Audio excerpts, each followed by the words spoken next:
ఇప్పటి వరకు మనం వస్తువులు ఎక్స్పైర్ అవ్వడం చూసాం, కానీ ఒక టెంపుల్ ఎక్స్పైరీ అవ్వడం గురించి ఎప్పుడైనా విన్నారా? ఆశ్చర్యంగా ఉందా?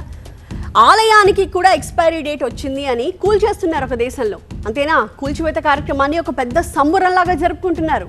కూల్చేస్తే సంబరాలు ఏంటి అనుకుంటున్నారా? అడిగితే ఇది మా సాంప్రదాయం అని చెప్తున్నారు. అసలు ఆ గుడి కథ ఏంటో తెలుసుకోవాలంటే మనం జపాన్ వెళ్లాల్సిందే. దేవాలయం అంటేనే అత్యంత పవిత్రం, దాని నిర్మాణం మహాద్భుతం.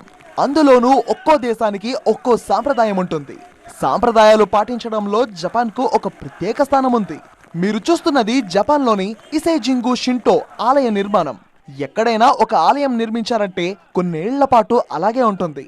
ఒకసారి మూల విరాట్ను ప్రతిష్ఠిస్తే నిత్యం పూజలు జరుగుతూనే ఉంటాయి. కానీ వీళ్ల సాంప్రదాయం వీటికి భిన్నంగా ఉంది.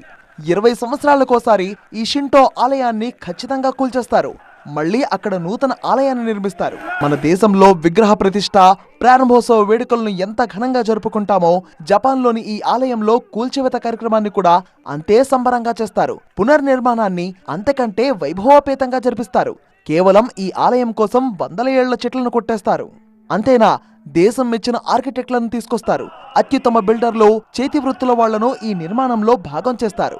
కూల్చివేతతో పాటు నిర్మాణం పూర్తయ్యేసరికి సుమారు 9 ఏళ్లు పడుతోంది. ఈ ఆలయ పునర్నిర్మాణ సాంప్రదాయాన్ని షికినెన్ సింగు అని పిలుస్తారు.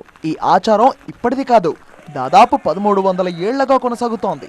ఒక్కో రోజు ఒక్కో భక్తి కార్యక్రమంతో మన దగ్గర ఆలయాన్ని ఎలాగైతే తెరుస్తామో వీళ్లు కూడా నెల రోజుల పాటు ప్రారంభ వేడుకలు జరుపుతారు. మన దేశంలో అయితే ప్రసిద్ధి పుణ్యక్షేత్రం పూరి జగన్నాథ్ ఆలయంలో ప్రతి 12 సంవత్సరాలకు ఒకసారి ఇలా విగ్రహాలను మారుస్తారు. శతాబ్దాలుగా కొనసాగుతున్న ఈ సాంప్రదాయాన్ని నవకళేబర అని పిలుస్తారు. అంటే ఆలయంలో జగన్నాథుడు, బలభద్రుడు, సుభద్రుడు, సుదర్శన పాత విగ్రహాల స్థానంలో కొత్తవి ప్రతిష్ఠించడం అన్నమాట.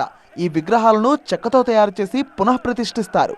సో ఒక్కొక్కరిది ఒక్కో సాంప్రదాయం, ఎవరిది వారికే ప్రత్యేకం.